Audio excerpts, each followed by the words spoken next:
So tonight our moderator will be Carol Buchanan, who is the president of our association.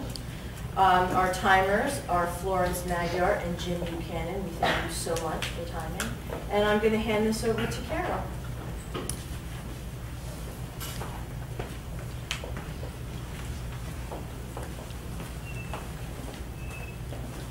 Good evening, everyone. I want to thank you all for coming. I think it's just unbelievable to have so many candidates for the Board of Ed. I'm a retired educator, and I remember at times they couldn't find anyone to run for the board. So that just says something wonderful about Maplewood. And I do want to mention, I'm just going to call everyone by their first names. Alyssa is streaming to us or Skyping to us. Can she hear us? Can you hear us? Oh, yeah, she will. I can hear you somewhat. So you might have to repeat the questions over again, please.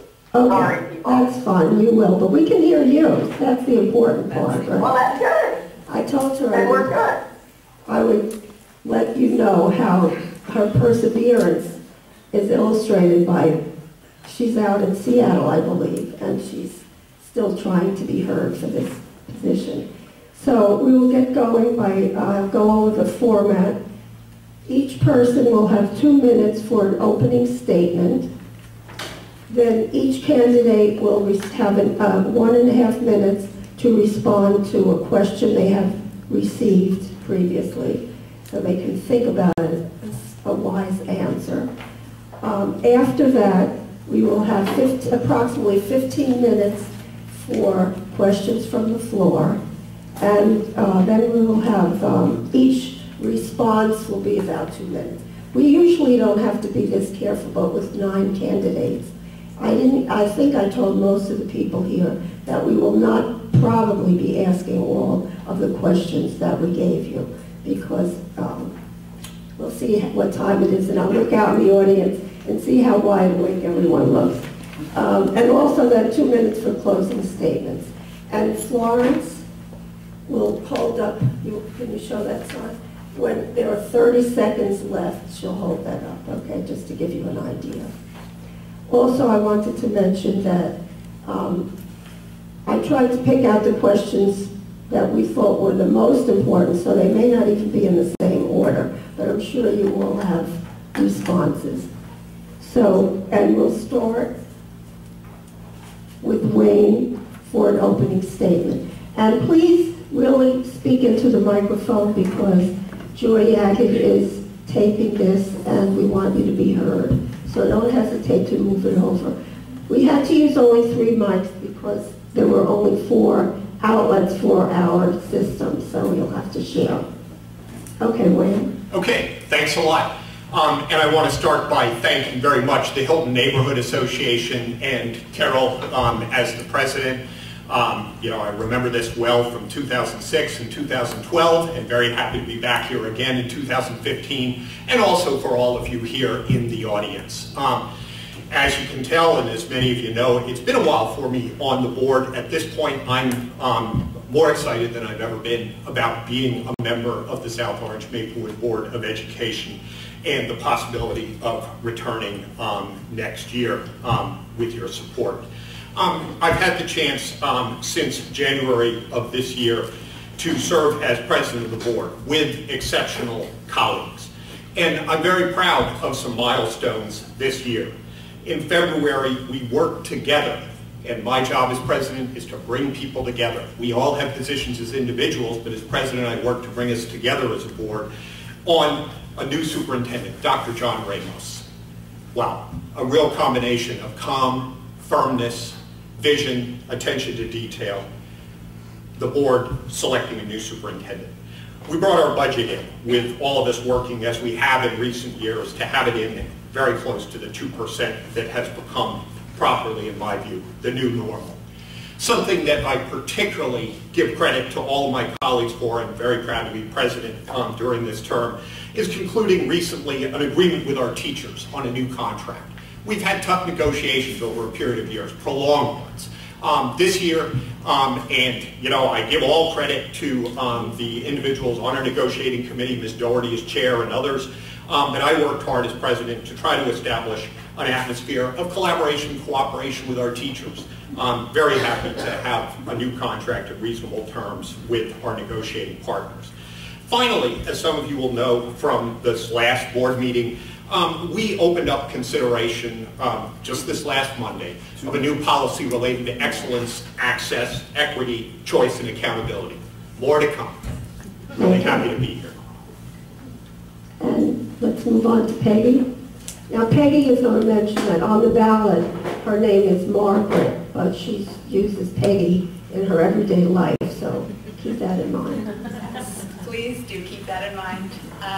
You'll see my name listed as Margaret in various locations, but please call me Peggy, as everyone does. So good evening, and thank you all for being here. Thank you to the Hilton Neighborhood Association for hosting this event. I'm running for the Board of Education after having come very close to doing so a couple of years ago, finding that this was really the moment. Because I want to bring my long-standing commitment to teaching and to public schools to the service of the children and families in our school district. I moved to South Orange 10 years ago, then a single mother of a son about to start kindergarten.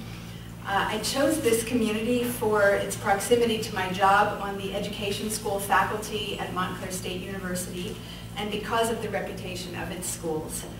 My husband and I have a daughter in 3rd grade at South Mountain Elementary and our son who is now in 10th grade at Columbia. By profession, I am a lifelong educator. I began my career with the Los Angeles Public Schools, teaching 1st, 2nd, and 3rd grades at a large urban elementary school that served children of diverse backgrounds and many needs. And I saw the great learning gains children could make when they were challenged, engaged, and supported. In the 90s, I spent several years doing education policy research in Mexico and then completed doctoral studies at Harvard University with a focus on literacy and educational equity. Since 2003, I've been a full-time professor at Montclair State, where I prepare early childhood and elementary teachers in language arts literacy instruction. I've been an active volunteer in South Orange Maplewood schools and have worked with teachers in our school district, providing support on a range of language arts topics. I'm running for the board on a slate with Mr. Eastman and Ms. Pye because I see so much potential for our district to be excellent, and I've definitely seen progress in recent years. But I also see ongoing needs for improvement. 2 minutes, Zora. Thank you. Okay. So I'm ready to put my experience as a teacher and teacher-educator to work on the board to help ensure that every student gets that combination of challenge and support they need. Thank you. Thank you. Anne-Marie?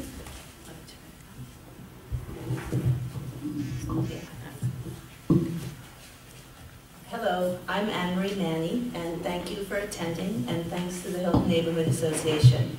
I'm glad to be here with Chris Sabin at the end of the table, my running mate, so we can tell you what we think needs to be done to help our school district live up to its potential. I am fortunate to have a supportive husband and 2 wonderful sons. Dilsher is away at boarding school, and Sumer is in 8th grade at Psalms. For the last 8 years, I have been the director of South Orange Country Day School. It is the best job I've ever had, and it's my true joy to greet 80 preschoolers as they come to school every day, ready to learn, full of excitement and curiosity. We use a child-centric approach, always trying to see things from the viewpoint of the child and adapting what we do to the child's needs.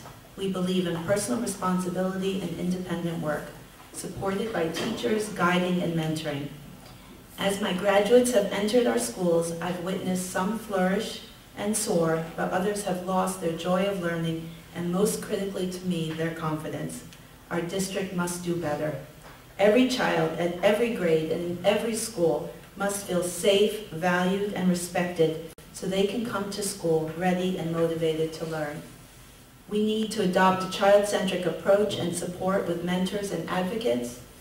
We need to measure individual student progress with a variety of meaningful measures, not just test scores. We need to ensure the delivery of promised and agreed upon services. We need to get and keep all children reading on grade level. ensure that discipline imposed on students is fair, sensible, consistent, and effective, and provide meaningful before and after care services. We are at the start of a new administration with Dr. Ramos, and we want to establish clear and effective goals that do not micromanage, but give him direction and hold him accountable. Thank you. Thank you. Madhu. Should we go to Malspina? I have her at the end, and I have her Okay. short, so if you don't mind. No problem. Yeah, because I didn't know if the table would be here or there. Okay, Madhu. Thank you. Good evening, everyone, and thank you to the Hilton Neighborhood Association for hosting this forum. My name is Madhu Pai. I am a former Maplewood resident, current South Orange resident. My husband Nick and I moved here 9 years ago from Brooklyn, unlike anyone else we know in these towns. We have 2 beautiful children. Our daughter is in 6th grade and our son is in 3rd grade. Nick and I are just thrilled to be putting down roots in a community that honors so many forms of diversity. Our children are part of an ethnic minority, and here they are embraced and celebrated. That's really wonderful. I'm pursuing my 2nd term now on the Board of Education. I'm currently the first vice president under the leadership of my running mate, Mr. Wayne Eastman. So many friends have asked me why I'm doing this again, right after they asked me if I'm crazy. I am a senior vice president, group director at Publicis, which is a large global communications company. I have a daughter entering middle school, or who just entered middle school, which is nerve-wracking, especially when you have a sweet and quiet child who sometimes struggles to meet her potential. I have a son who's hungry for knowledge, but impatient and full of boy energy. He spends a lot of quality time visiting his school principal, so I've definitely got my hands full. But the answer to why I'm running is simply this. Our schools are going to determine the success of 2 things that I care greatly about: our children and our community. With the hiring of Dr. Ramos, our superintendent, we have filled a leadership gap that frankly started before I was even on the Board of Ed. We are already behind on the work that needs to get done in our school district to take it from good to great, and we do have a lot to do. Over the last 3 years, I've learned to be an effective board member who can lead, collaborate, inspire, and motivate. Over the past few months, I've built a relationship of mutual trust with our new superintendent. We've defined goals that include, among other things, improving our district's operations with a focus on commitment and responsiveness. I am ready to serve again on the board. Thank you. Thank you. Marion? Can everybody hear me? Sorry, let's just turn this off. Okay. Can everybody hear me? Yes. Great. Hi. My name is Marion Rabb, and I'm running for school board. I have lived in Maplewood for over 14 years and have 2 children in the public school system. My oldest is a 7th grader at Maplewood Middle School, and my youngest is a 3rd grader at Tuscan. I am a non-practicing attorney who's been working in financial and legal journalism for the past 2 decades. I myself am a proud product of the New York City public school system and the great American public university system. I believe in public schools. I believe that strong public schools are the cornerstone to American democracy. They are truly the great equalizers. So now the funny thing is, if you had told me at this time last year that I would be running to sit on a public school board, the South Orange Maplewood School Board of Education, I would have told you, you're on drugs. Are you on crack? I would have told you that I would never ever run for school board. I'm not that much of a masochist, and being on the school board has got to be one of the most thankless elected positions in the universe. But here I am. I am here because, after witnessing firsthand what's gone on in our public schools during the last 12 months, I can't not run for school board. Apologies to all my English teachers over the years for that double negative. Put another way, I have to run. I just have to run. I can't sit back and watch anymore as our beloved public schools falter. I can't sit back anymore and watch as our district received a failing grade from the state in instruction and program, a 52% to be exact score on its last QSAC report. I can't sit back anymore and watch the board spend hundreds of thousands of dollars on failed experiments like the International Baccalaureate IB program in our middle schools, and then eliminate the program in a vote that took place at nearly 1 in the morning. I know, I was there in the room. This is just not an acceptable way to run our district. And I am running for school board because I just can't sit back anymore. Thank you. Okay. Chanel? Good evening, everyone. Thank you, Carol and Hilton Association for hosting this candidates forum. I'm sure it will set the tone for the others to come. My name is Chanel Roberts, and I'm running with Marion Rabb and Alyssa Malaspina on the same ticket. And to the candidates, welcome to my neighborhood. I'm proud to represent the Hilton community. I've been a resident here for 10 years. I have a daughter who is a junior at Columbia High School, a very proud student at Columbia High School, very active. And I look forward to this process. I look forward to serving our community as a board member of Maplewood and South Orange. And with that said, I look forward to continuing the discussion on the various topics tonight. Thank you.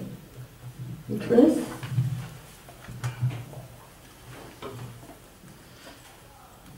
I'm assuming it's my turn now. One more No, person. one more. I'm sorry. You're at the end of the table, so I put you at the end of my little We haven't chart. forgotten you. I'm Not very yet. organized. Can everybody hear You're me? next after Chris, okay? Good evening. I can so. Hold on. Go ahead, Chris. Thanks. Thanks, everybody. And thanks to the organizers of this event. And thanks to my family and friends for their support and allowing me to run. And a special acknowledgement to Anne-Marie Manning. A little background on me. I moved to Maplewood in 1972. I've been here for a while. Started at Fielding School, and I'm a proud graduate of Columbia High School, class of '83. Columbia prepared me well for the University of Maryland, and I graduated with a business degree in finance and marketing. My mother, Saber Sabin, served on the Board of Ed for 2 terms, 4 years as board president, so I grew up understanding the importance of education and giving back. These are values that I still care about. Now, I'm a single dad of 3 kids, 2 at Columbia High School, 2 at South Orange Middle, 1 at Columbia. Good grief. And for me, what I've learned is that I am proud about the work that I've done in business. What that comes to is the work was, as it relates to sickle cell anemia, diabetes, asthma, and youth smoking prevention.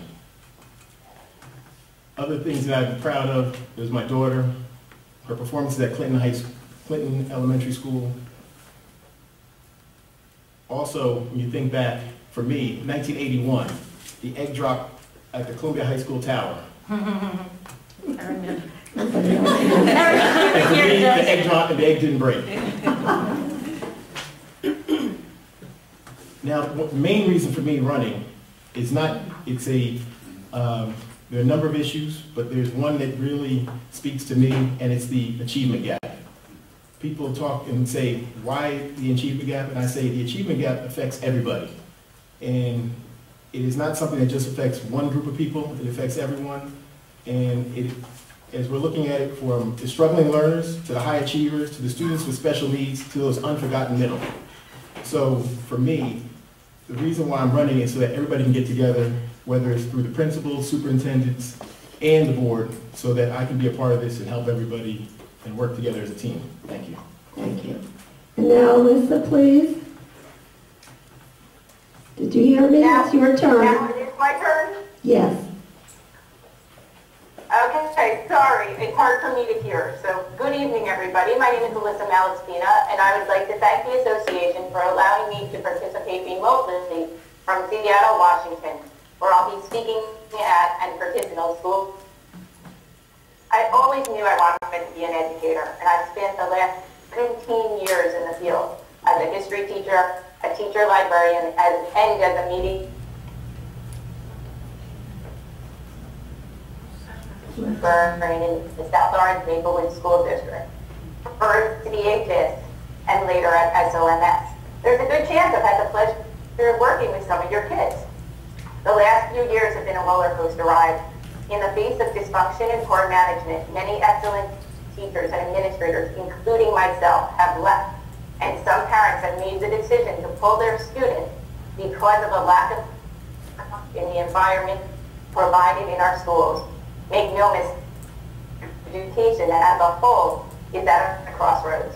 We find ourselves increasingly pinched. Our school population is growing, our buildings are outdated and in disrepair, our taxes are high, and funding from the state and federal government continues to shrink. We must work hard to find every opportunity to save, but this cannot come at the expense of fantastic education for every student in our district. If I am elected to the board, I will work tirelessly to apply my expertise as an educator and communicator to help steer our schools back on a course to success.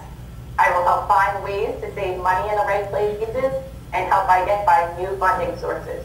I will foster transparency at, in, between board meetings and improve communication in our district.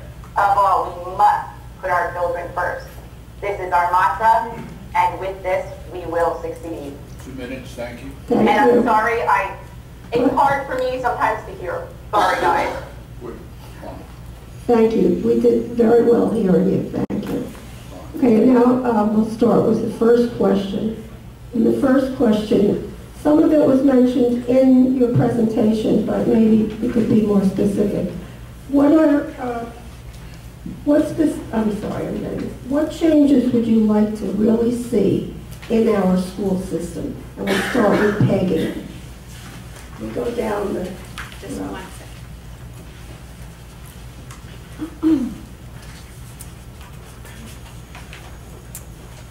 Okay.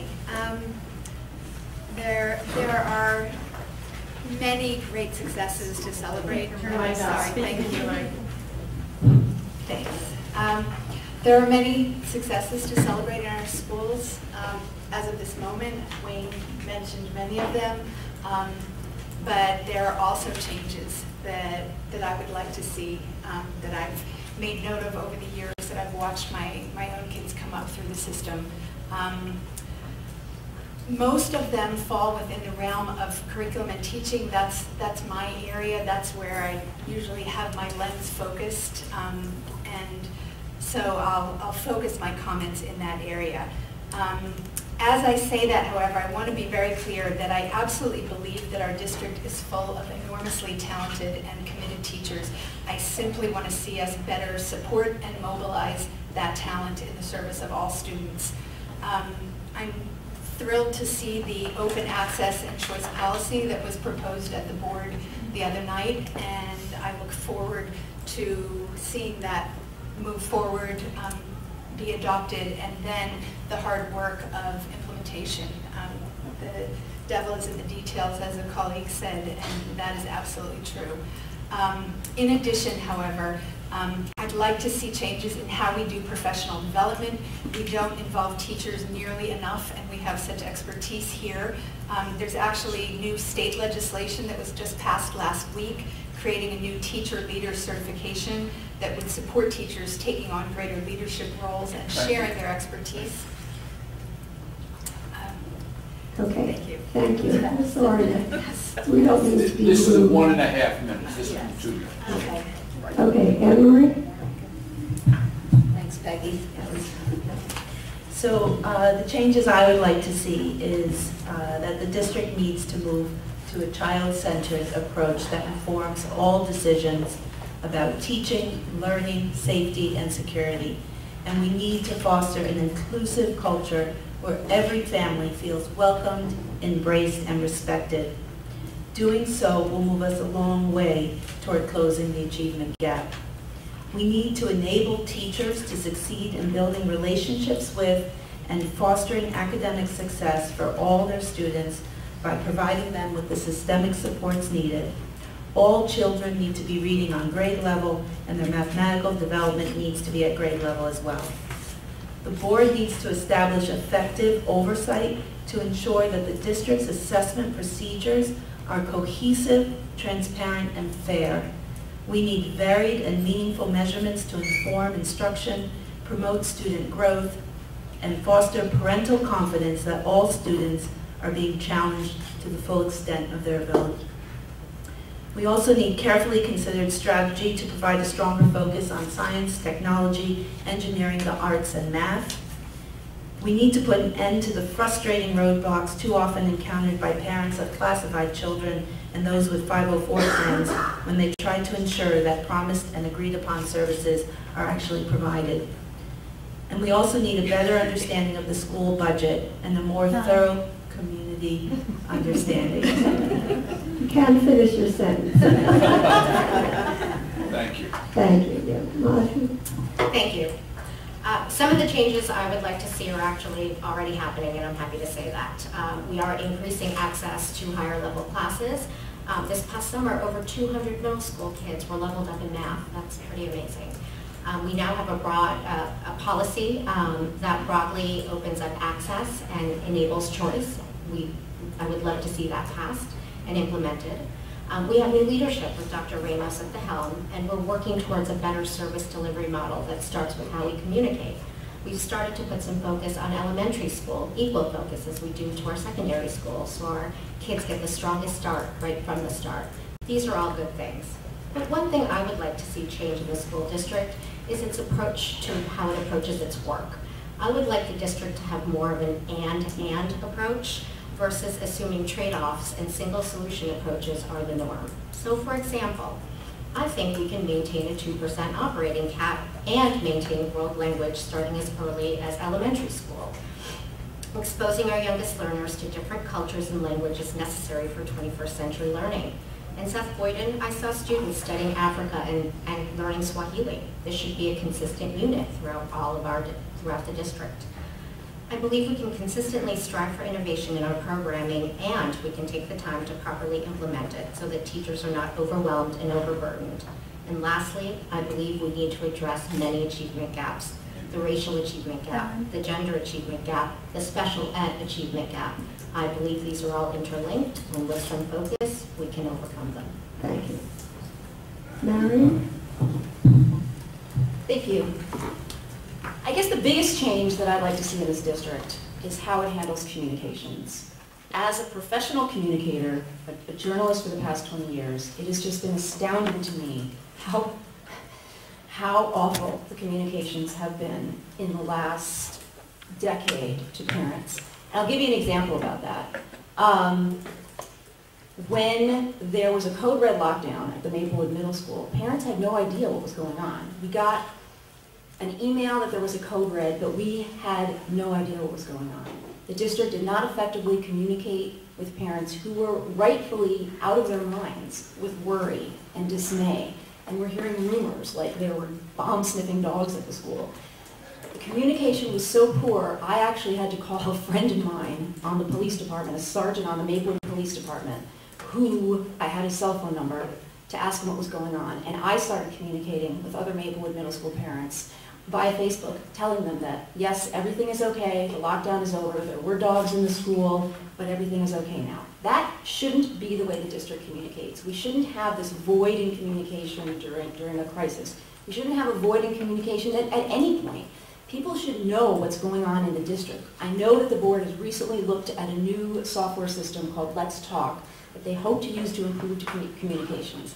I hope that this Let's Talk program can work to help the board communicate, but I do think we should look at some other programs and some back to basic things, like having our administrators respond to emails within 24 hours without paying $11,000 for software that helps them do it. Thank you. Chanel?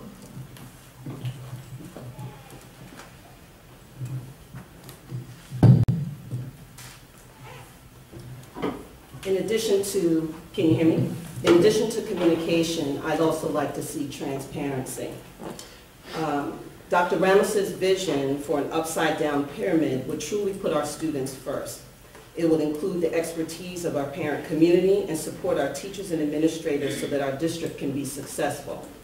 But to also share a story in regards to communication, my daughter attends, as I said earlier, Columbia High School. As parents, we are planning ahead for their summers, whether they're going to enrichment programs, camps, etc. And I learned a week before school ended that Columbia High School would be providing a preview of courses for students going to the next level. By that time, I had already paid in April for her to attend another program outside of our district. That upset me. If you know that you're going to help your students to get ahead and provide these types of services, I think that communication needs to happen early on. So if we know that we're doing it next year, we should have already been notified yesterday. Thank you. Chris? Yep. There's a long, sorry. There's a long list of reasons why this school system is great, but there's also a lot of things that need to be changed. A few of the more important things are a school system where there's full access and full access for all kids, regardless of color, regardless of where what academic level they're in. A school system where all parents need to know how to navigate the school system, navigate the system from K to 12. A system where all parents are fully informed in a timely manner on reasons for all decisions about their children. And a system where discipline is fair, sensible, and consistent.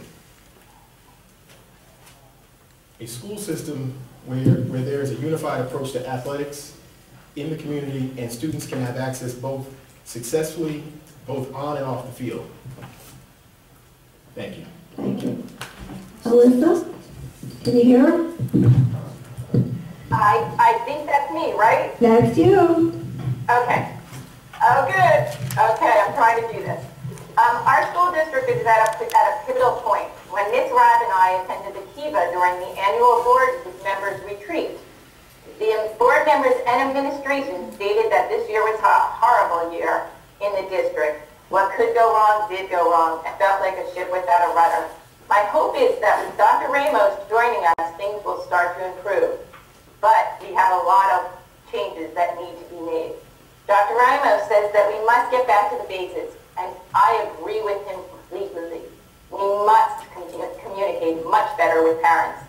There is no excuse for staff, administration, and the BOE not getting back to parents' hours. We must begin to enforce the BOE policies that are already in place. But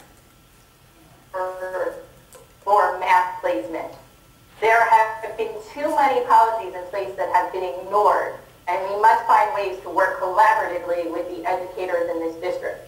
For far too long, this district's administration and the board have not valued the opinion of those who have the most direct contact with our students and see firsthand where the issues lie and where improvements could be made.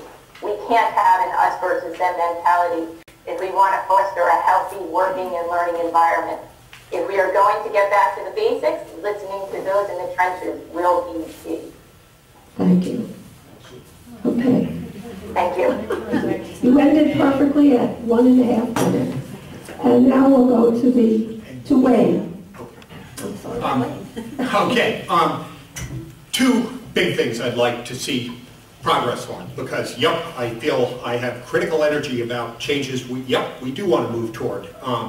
And one thing that I believe we really could use more of is a culture of teacher empowerment and faculty governance. That's one reason, among others, I'm really excited about Peggy's candidacy with Madhu and me for the board. And related to that is my own experience. I teach at Rutgers, and I feel a very significant degree of empowerment in terms of the curriculum, in terms of how things with my colleagues work, in terms of the courses we teach.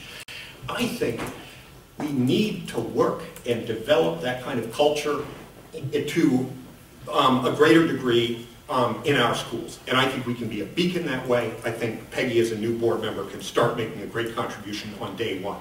Also, access and choice.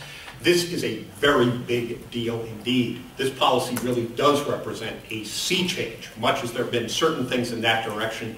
And I really feel that strongly that it is the direction that we need to be working on and need to be thinking about. There are deep issues in terms of how we are going to respect different choices in terms of choices toward career-oriented and business-oriented education, as well as the classic sort of professionally oriented kind of education. We've got to expand this choice set. of parents, students, teachers. Thank you. Now we can move on to the second question, which will start with Anne Marie. And the second one is, what specific steps should be taken in response to the Sage Consulting firm's report? These are not in the order they received, so we'll give them a little time to reorganize. With 9 candidates, we can't ask all the questions that we sent them. Ready? Yeah. Okay, thank you. Thank you. I think the real question is not what the district does in response to the SAGE report itself, but rather what steps should the district take to address the underlying systemic issues which are perpetuating the educational achievement and discipline gap which led us here. The superintendent's proposed board policy, as outlined by Wayne, access and equity, is a good first step in responding to its obligations under the resolution agreement it signed late last fall with the Office of Civil Rights. The policy eliminates the gatekeeper role that the district has been playing, but eliminating the gatekeeper is not enough, as Peggy said. We have to ensure that there's a ramp of support that encourages more students to take our most challenging courses and provides the supports necessary for them to succeed. We need to make sure that students are prepared early on in elementary and middle school with the foundation necessary to succeed at Columbia. The board can immediately act on 2 more of the SAGE recommendations. We need to explore our communication channels, style, and content, and then create a plan with the goal to provide relevant and timely information to engage the entire parent population so that it is easy to support our children. And then we need to develop data gathering and analysis tools that will allow us to better judge the effectiveness of the district's academic program, the fairness and effectiveness of district discipline measures, and the degree to which all challenge all students to meet their full potential. Thank you. So as you know, thus far, the board has only received a preliminary report from Sage Consulting, and much of it was data that we had been made aware through via the OCR. The expectation of the board is that a more detailed report is forthcoming, and this will really allow us to determine concrete next steps and write a revised policy. The report, however, did cite some gaps around data collection, and these do need to be immediately addressed so that we can have concrete data from which to make decisions. It is my feeling that beneath the surface of the racial inequalities in our higher level classes, there does exist deeper issues about how we educate boys and special education students in this district. We need a deeper understanding of the causes of these disparities, and only then can we say we've done the responsible thing and make fully informed decisions. That said, Mr. Eastman and I did run on a choice platform in 2012, well before the OCR or the ACLU put their eyes on this district. In 2015, choice and access for all students remains a pillar of our current platform.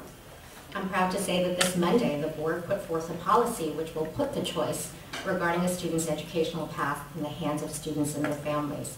It will open up access to higher level courses for any student that wants it and can do the work. Nobody should be in the way of a motivated student and challenging coursework. Over the next few months, we Board of Ed members will be closely monitoring the details of this policy and how it will be ultimately implemented and come to life. Thank you. Mary? Thank you.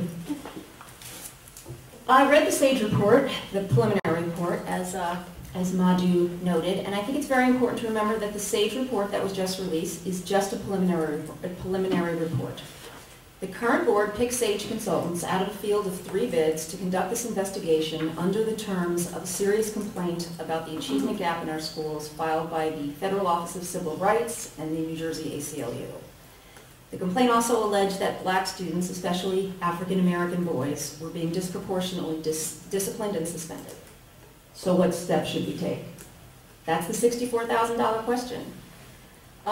It's difficult to read the SAGE report. We all knew basically what it was going to say, but to have it down on paper was hard to see.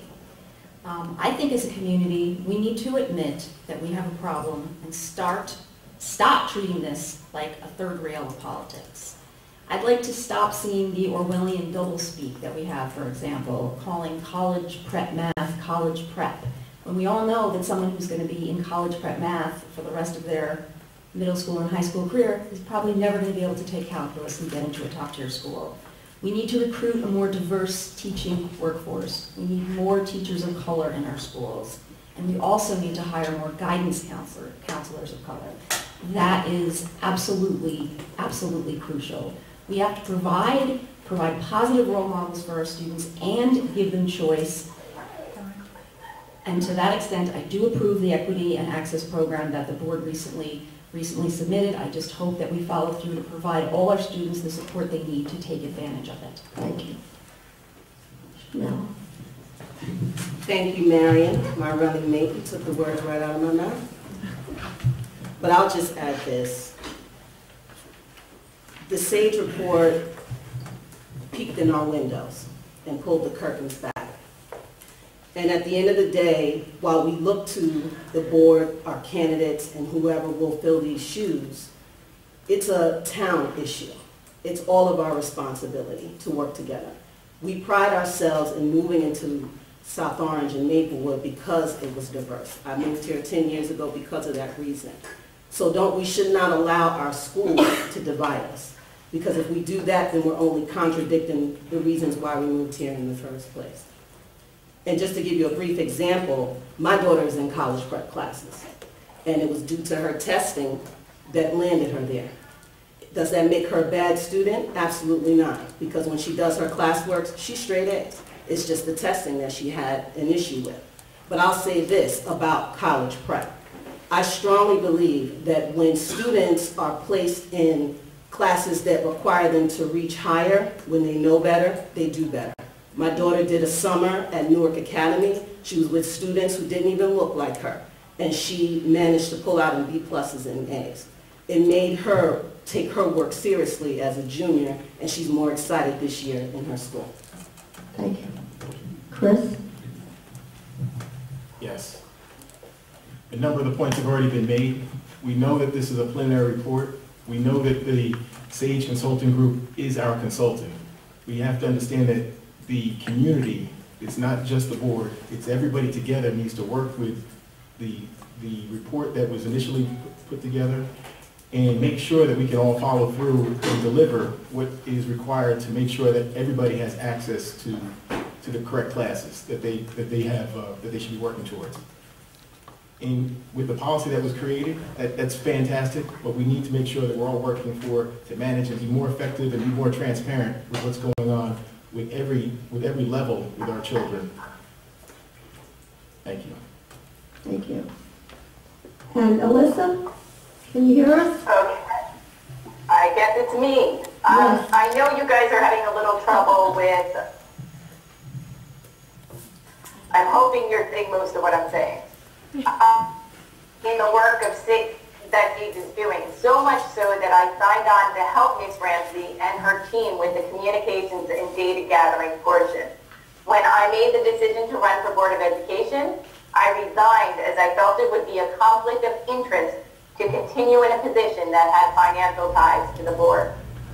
That said, the current Board of Education approved this contract with SAGE Consulting by a unanimous vote in effort to comply with the lawsuit brought by the district by the United States Office of Civil Rights and the American Civil Liberties Union related to the disparities in the achievement gap and the district's implementation of special education services. The August report is a preliminary report meant more to set the stage for the more information gathering to come.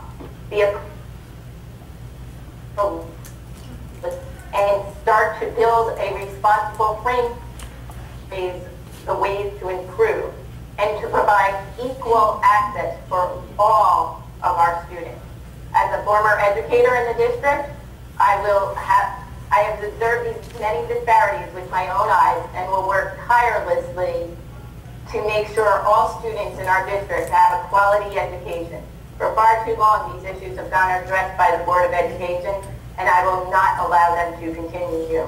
I do access and equity report and proposal is a good first we need to make sure that it's Okay. supported and enforced. Okay, 2 minutes. Thank you, Alyssa. I hope everyone can hear her, can? In the back. All right, Wayne? Okay, two big things that I think the board can be active on, and I'm going to be following up on, in fair part on what Madhu was saying earlier. One is the idea of the policy as a large-scale, policy-oriented response to the sets of issues involved that are vital issues. Our responsibility as a board is fundamentally to set a big picture direction. That's exactly what we're doing with the proposed access and equity policy. And so, there's lots of work to do in terms of figuring out how to make that effective, and that gets us to point 2 in regard to SAGE.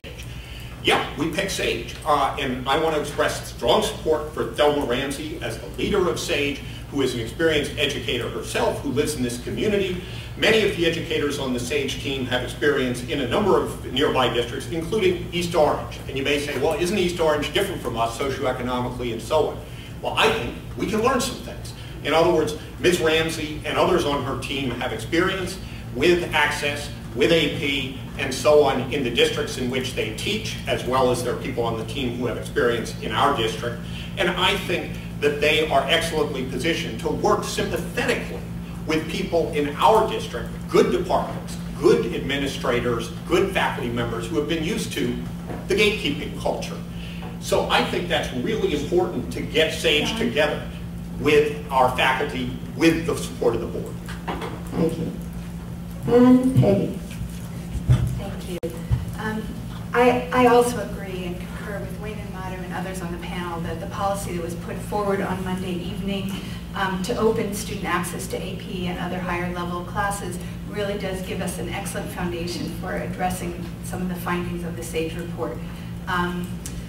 The SAGE report also highlights, however, that far too many of our students are not coming up to the middle and high school level with the strong foundation in literacy and math skills that they need.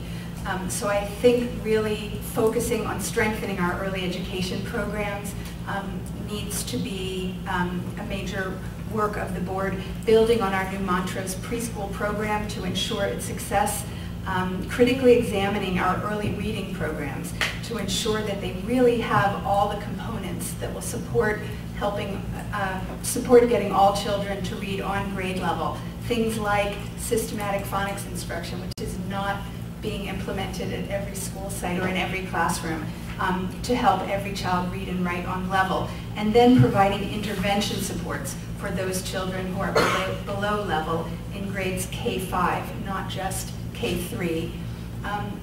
I also think that to support more broad-based student learning, we should provide more explicit guidance in study and organization skills embedded in our core subject courses in middle school, even into 9th grade, to help support more children who don't naturally have these skills to find success in high school.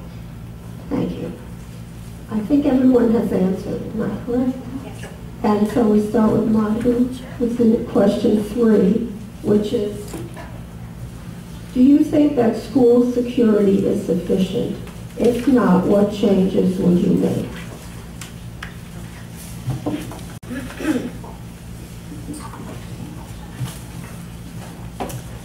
As a mother of 2 young children in the school district, I don't know that I'm ever going to believe that any amount of school security is sufficient. We were rocked by some events last year, one of which occurred at my youngest child's school.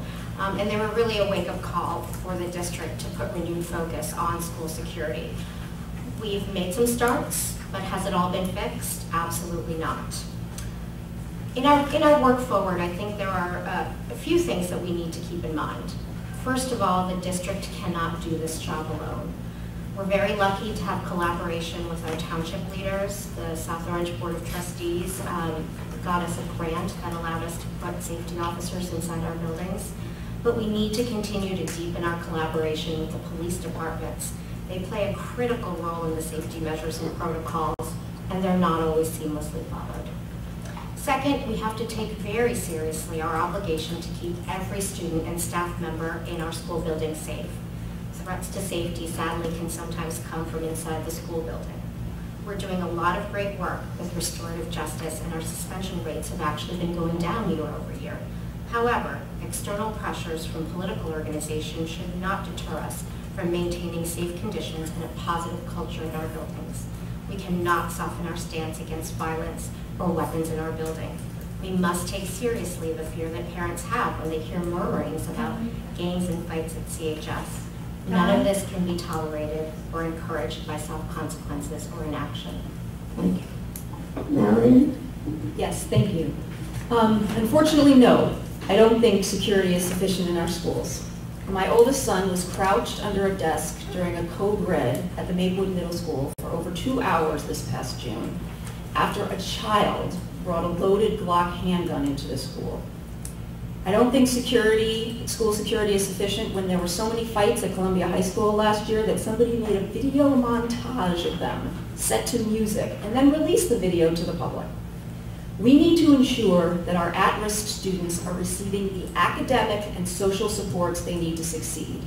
If elected to the board, I would work to increase the number of guidance counselors at both middle schools and Columbia. Being proactive and preventing the conditions or factors that cause a 12-year-old to bring a loaded gun to school is vital. Next, as the former chairperson of the Tuscan School Safety Committee, I learned a lot about the value of community policing and personally got to know many members of the Maplewood Police Department. I fully support the work of our town leaders in applying for grants to bring back a dedicated local peace officer into Columbia and both middle schools. Community policing is a powerful tool to prevent incidents like these from happening again. Having a peace officer assigned to a school breaks down barriers between students and law enforcement.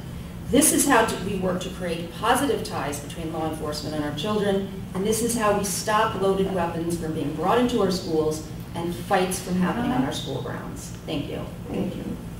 Chanel?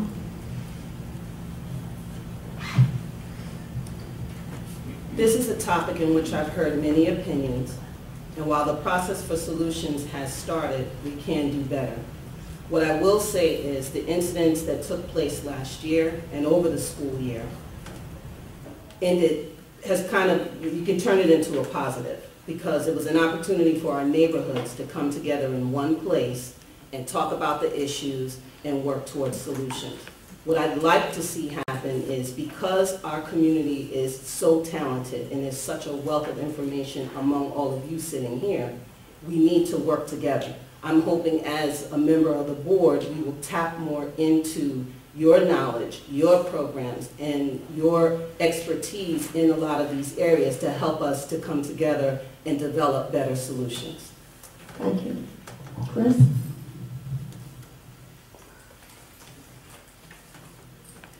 I think the needs to do this have gone a little overboard, but I think we need to be sure that the plans and written procedures are complete, well considered, and we meet the recommendations of outside experts and address a range of unexpected scenarios. We need to be sure that the plans are feasible at current staffing levels and that all staff are trained and up to date with the training, not just for code reds, but for the set of daily procedures that control access to the buildings. We must be sure that all access procedures are consistently followed every day. And we will never assure that our schools are physically secure if we don't do what it takes to make sure that students are emotionally secure. That may require hiring more counselors, more social workers, and because there's only so much money to go around, this is an approach that we should put in request and look at this on the budget as well. Thank you. Alyssa? Okay, I think that's me. I agree with everything that Marion and Janelle said. No student or teacher should ever feel unsafe in our schools. We will work closely with administration to make sure that they have the tools and resources necessary to make both CHS and SOMS. I have firsthand knowledge of the security measures that we have in place and know that there are improvements that need to be made. One of the changes that I fully support is the idea of bringing back school resource officers to our schools, and will work closely with the two towns to bring this to fruition. These officers will not only be able to provide a level of safety and security to our students and staff, but will also act as mentors to our students. We also need to be proactive in our approach to discipline, and I will look for ways to work with the students, be it in conference resolution, restorative justice, or counseling to reduce the number of students who are repeat offenders. If a child is getting suspended numerous times, then clearly suspensions are not working, and we will need to look at other means to help that child. I also believe that no member of our school's community should have to deal with bullying or intimidation, and will work to make sure that all the matters are thoroughly investigated and resolved in a timely manner, with constant and clear communication to everyone involved in the incident. Finally, no parent, child, or teacher. I think your time, is it up? Now. Okay, just finish your sentence. Finish your sentence, please. Finally, no parent, child, or teacher should ever fear speaking up because of fear of retaliation. Thank you. Sorry, hard for me to That's tell okay. when that's happening. It's fine. Okay. Wayne? Okay. We've got to be self-critical. You know, the Maplewood gun in school was a harrowing circumstance. We're really lucky that, partly thanks to really good response by people in the school, you know, nothing happened. But, you know, as one who had the responsibility of moderating the forum that we held on that, you know, dreadful incident, you know, I'm really conscious that this is an area that we just got to work on.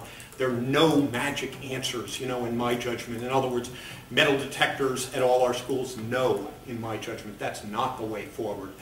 Support for police officers, peace officers, school resource officers is the sort of term of art. I think that's a great idea. You know, Mike Morrissey, when he was at Columbia High School, you know, the idea that you have a two-track approach. Social work is a great approach. You know, we have great social workers. I see some in our audience. And at the same time, I think there is something to hook this into, yes, at-risk students and boys, an idea that peace officers, police officers, sympathetically working in a community policing model can really do a lot of good. So I think that's part of the recipe. We've got to keep working on this. I think we as board members have a responsibility to stand up and be accountable on this. It's sort of our equivalent of Hurricane Sandy. When it happens, we've got to be there and we've got to be accountable. Thank you. Peggy? Thank you. Yes, so much has been said. So much has been said already by panelists, by Wayne and Madhu, that I agree with and support. I think we have to continue to be absolutely vigilant about school security, but to do so also in a way that makes sense for our community. I am gratified to know that protocols were followed at both the middle and high school in the spring, and that everyone ended up safe and the situations were resolved without grave incident. There is no way to guarantee that no student will bring a weapon into our buildings, barring the use of metal detectors, which is something I don't think our community would support and I wouldn't like myself. But I do absolutely support our efforts to bring school resource officers back into the middle schools and high school. I believe it would be of great benefit to the community, to the students, and indeed break down barriers between students and law enforcement and really build more positive relationships across the board. In addition, enhancing the services that we provide to students so that we're really addressing the root causes before such incidents occur, providing enhanced counseling and particularly mentorship roles, whether it be pairing students with mentor teachers, creating more family-like atmospheres that can help guide students through their school experience. All of these measures are essential as well. Thank you. Thank you. Anne Marie? I also agree that to take a serious look at this. There are a lot of pieces to school security and safety.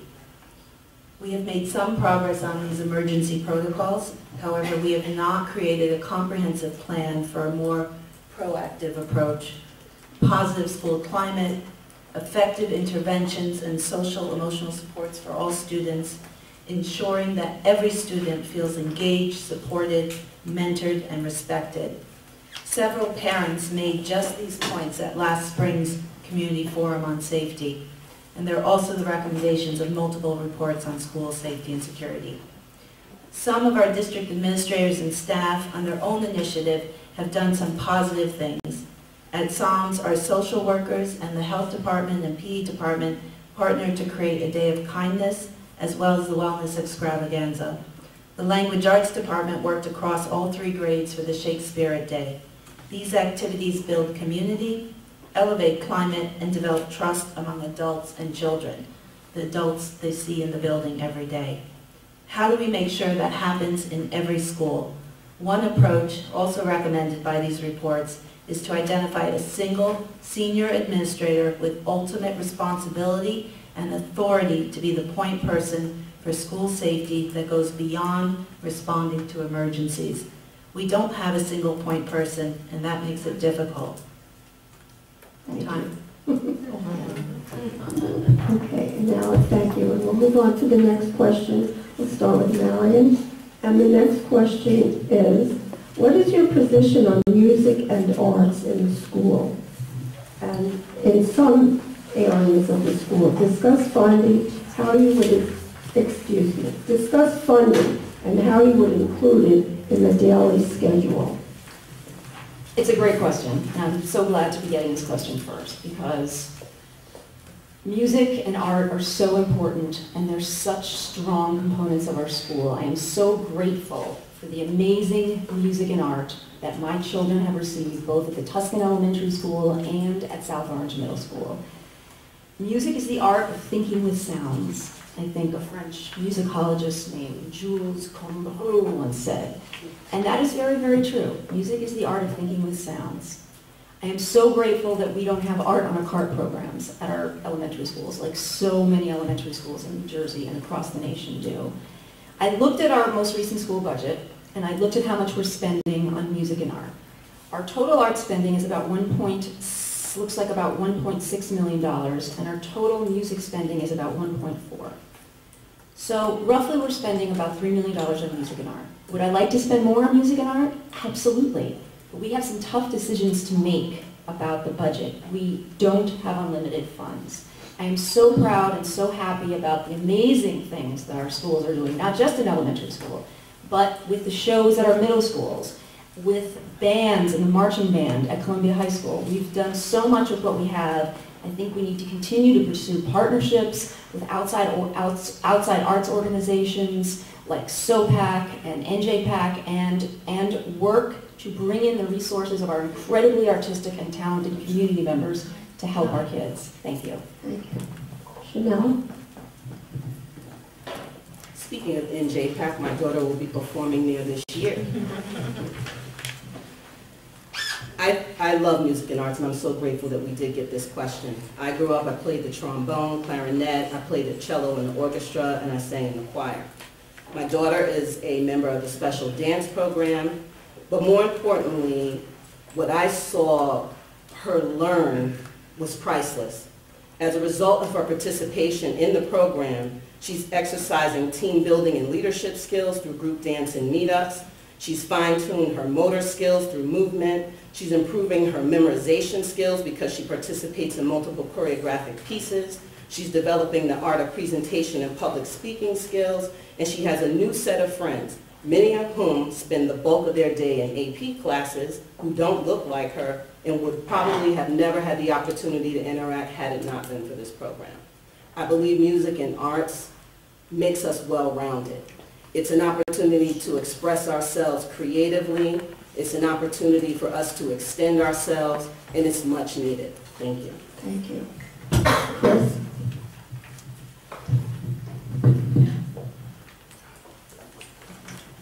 Music, arts, and athletics. for me, are all three things that are very important. And they all provide value to the educational experience and complement academics. These non-academic subjects are an important part of giving children direction and helping them grow to be creative. We have to find ways to incorporate all of these into an inclusive, well-rounded set of offerings to our students. I believe a school system that should have a balanced offering of the 3 A's. I use the 3 A's as academics. We need to be better prepared or continue to prepare our kids for the 21st century. Arts, not just because music makes you better at math, but because it's a fundamental thing to be a human. Athletics, because children grow into active, healthy adults physically and emotionally. There are already a wealth of opportunities for kids of all ages in the community, and we need to make sure that all of these opportunities are known and accessible to all students. While we balance with the constraints within our district, we can't demand the school district do everything for everyone. However, if elected, we could recommend looking at the budget again and analyzing and making recommendations on that as well. Thank you. Alyssa? Okay. It's your turn. Music and art are, you got me? You can hear me? Yes. Okay. Music and art district. We have been recognized by national organizations for the amazing programs we have in place, and we need to find a way to continue to fund them. Our school board historically has not looked for many ways to partner with the two towns in Seton Hall. This must change, and I will work hard to find partnership opportunities. SOPAC and Seton Hall are two places that we may be able to look for help with funding for the music and art program. I believe strongly in the value of art and music and many other electives in our schools. Too many schools are sadly becoming places where the only thing that is taught is what is going to be on a standardized test. Look at our elementary and our middle schools. Art, music, world language, technology, social studies, and science, among other subjects, are no longer taught at the levels they once were because they are not tested areas. Of course, English and math are important core subjects, but we must find ways to produce well-rounded students that will be ready for the careers of tomorrow, which require more than proper grammar and the ability to solve for the value of that. Thank you. And Wayne. Okay, thank you, Carol. We have in South Orange and Maplewood something we should be really proud of in terms of a comparative advantage, as economists and my business school colleagues like to say, in music and in art. So, hey, you know, our school is one in which I suppose you might say among our most famous graduates of the last 25 years are Lauryn Hill, Zach Braff. You know, Mark Zuckerberg could have gone to Columbia, but he didn't, you know. And so let's be really proud of what has been an exceptional legacy, and let's carry it forward. Thinking about that, I think back to the themes of teachers and teacher empowerment. I think there's so much that we can do if we think about, and again, a lot of this is the choice process or agenda, and thinking about how it can take place after school, not only in sort of standard programs. So you look at great teachers. I'm thinking of Columbia, where my children were most recently, just graduated a few years ago. A great art teacher like Ms. Dodd, combining with a tech teacher like, you know, Mr. Bronner, a business teacher like Mr. Cohen, a great science robotics person like Mr. Tamalilla. It's exciting, you know, and let's think about options that tie music and the arts in an interdisciplinary way into other fields. I think we've got an amazing past. We got a great future. Thank you. Peggy? Thank you. Yes, I think our music and arts programs are clearly excellent. They have been nationally recognized, our music programs in particular, and they are central to who we are as a district. And we must continue to see that as a priority and as part of our identity as a school district. We are really fortunate to have music and art teachers and programming that I think are second to none. Every time I've attended events at my children's school, I've left feeling so honestly impressed with the quality of production and so very proud of our teachers and our students. In terms of budget decisions, I understand that of course sometimes very difficult decisions must be made, but I would hope that the BOE and administration could work together, and I would work very strenuously to ensure that no cuts to our arts programs or music offering need to be made. At the same time, I'm very grateful for the work of our PTAs and very active and talented community members, parents who have also been instrumental in strengthening our arts programs. In terms of scheduling, I think the system we've been using that includes music and art as specials in elementary and electives in middle and high school has been working well, and we are in good shape indeed relative to so many school districts. I want to note that I never want to see children who need extra assistance for academics forced to give up a music or art elective, as they have been sometimes asked to do with respect to foreign languages. It's of such great value, not only as an element of our culture, but to help students achieve in other core subjects. Thank you. Amber? And I'll pick up a little bit on that, Peggy. I think we actually need to look at the data to make sure we are delivering on this commitment to the arts. A few years ago, we went to ensemble practice every day in the middle school, great accomplishment. But then 2 years ago, we went back to every other day. And now for 8th graders, we're back to everyday ensemble with a lesson once a week. But with the shortened advisory period, at the end of the day, there's limited opportunity for the student to make up missed classroom work. Are we setting up a situation where a family does have to choose between music and keeping up with another class? We also bridge the gap between students discontinuing their instrument playing between elementary and middle school with record numbers of students performing in the middle school. But no one has looked at what happens in the transition to high school.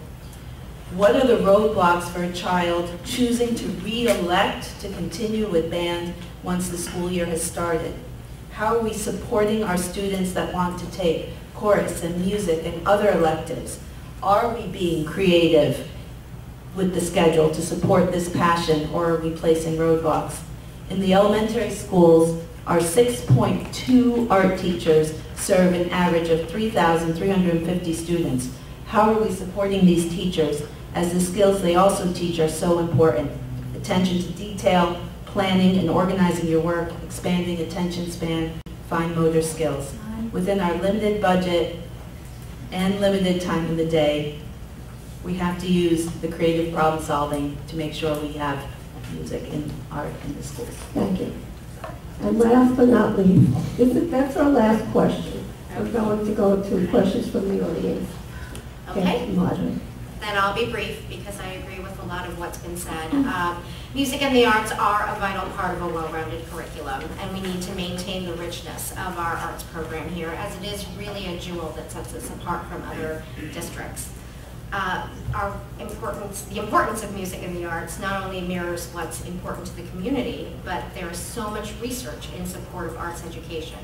Being a creative thinker is a fundamental skill necessary to be successful in a 21st century workforce. As budgets shrink, the district needs to be a little bit more creative about how to integrate the arts into the curriculum for the core subjects, so that it's not just a disconnected special that some kids get and others don't due to interventions. The board recently approved the hire of a new principal who came from an arts high school. I believe this will have wide-ranging positive impact, not just in the school she is leading, but across the district in terms of finding ways to integrate the arts into the school day.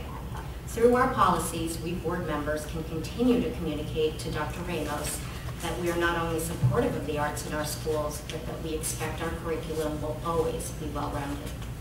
Thank you. And now to the patient audience. I hope you found these responses helpful to you. They have found them excellent. Are there any people with questions? Yes. Hi. Thanks so much for coming in and sharing your ideas.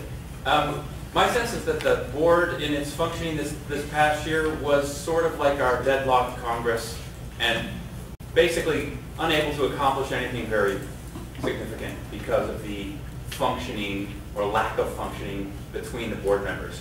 What would you and your candidates, your slate, do to change that dynamic?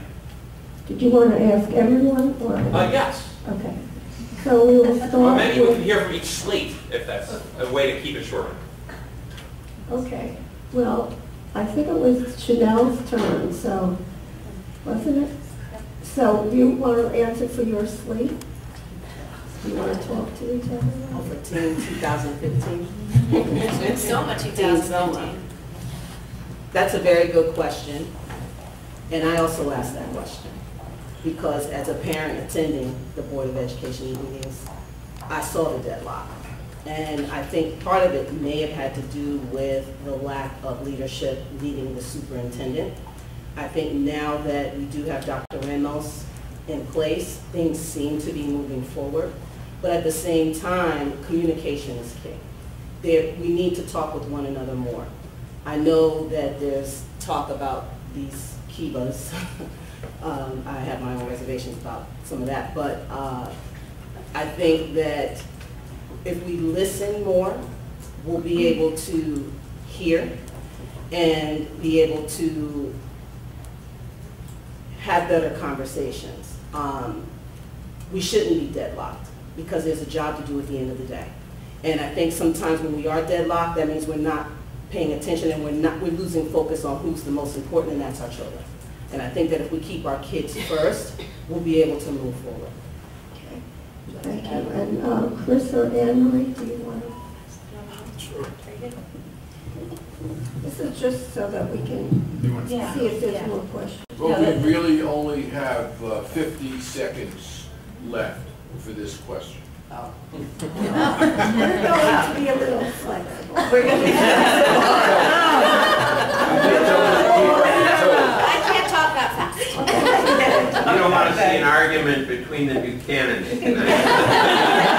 No, it says here 2 minutes for responding to each question. So we have 50 seconds left. I think we can put a little flexibility. 2 minutes for each person. I don't have anywhere to go. Okay. That's a great question, and something that both Chris and I bring is part of what Chanela said of listening and asking questions. Chris and I are both tenacious in asking why, and we will continue to look at where the person is coming from and try to frame how our response or how our approach would integrate with them and just continue to look at how we would work forward. When I was the PTA president at SOMS, we had a lot of issues that we were dealing with. We knew that we had a communication gap, so we didn't try to do it ourselves. I didn't try to do it myself. We leveraged the board talent. We created weekly emails. We updated the website. We had Q&As for parents. When we knew that parents had trouble transitioning from elementary to 5th grade to 6th grade, we created the FAQs for them. We opened up collaboration with the teachers, supporting them the way they wanted to be supported. And that's really what this district needs to look at, is how do we get out, problem solve, and collaborate to find solutions. Any other? Judge, either way, hey, hold me accountable. I'm the president. And Bill, in response to your question and to all of us, I came in as president wanting open, candid, sometimes back and forth disagreement. I felt we could use a less corporate, more open, policy-oriented style. So, for instance, I wanted to tackle park opt-out. You know, it was a big issue. I felt we needed to discuss and debate it in public, however we came out. And so in a number of issues, I pushed in that direction. And so hold me accountable, I am the president, in terms of positively wanting, some open, value-oriented discussion. Now, I would say, on the old democracy thing, the worst of all possible systems, except for all the other ones that have been tried, hey, you get that contention, and after it, when you do it, when you go through it, I think we're in a position with the arrival of Dr. Ramos, thinking about the access choice policy, equity, to pull together. If we all say, we're all, it's as though, aye, sir. I honestly think we gotta have that creative tension.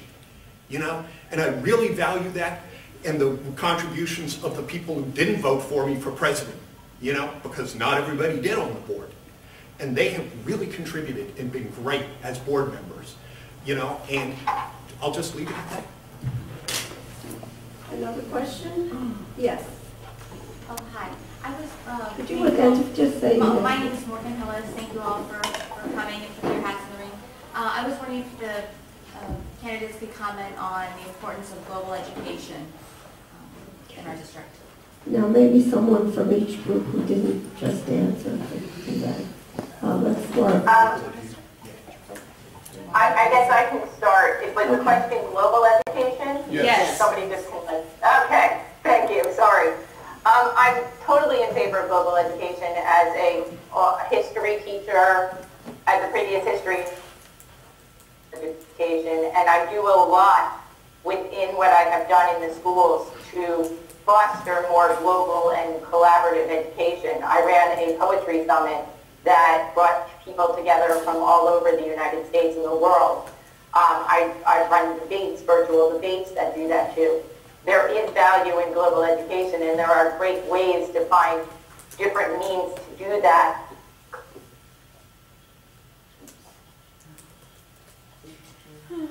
Very qualified and have a great understanding of how to do that and believe greatly in it. Thank you. You didn't hear the last thought you had.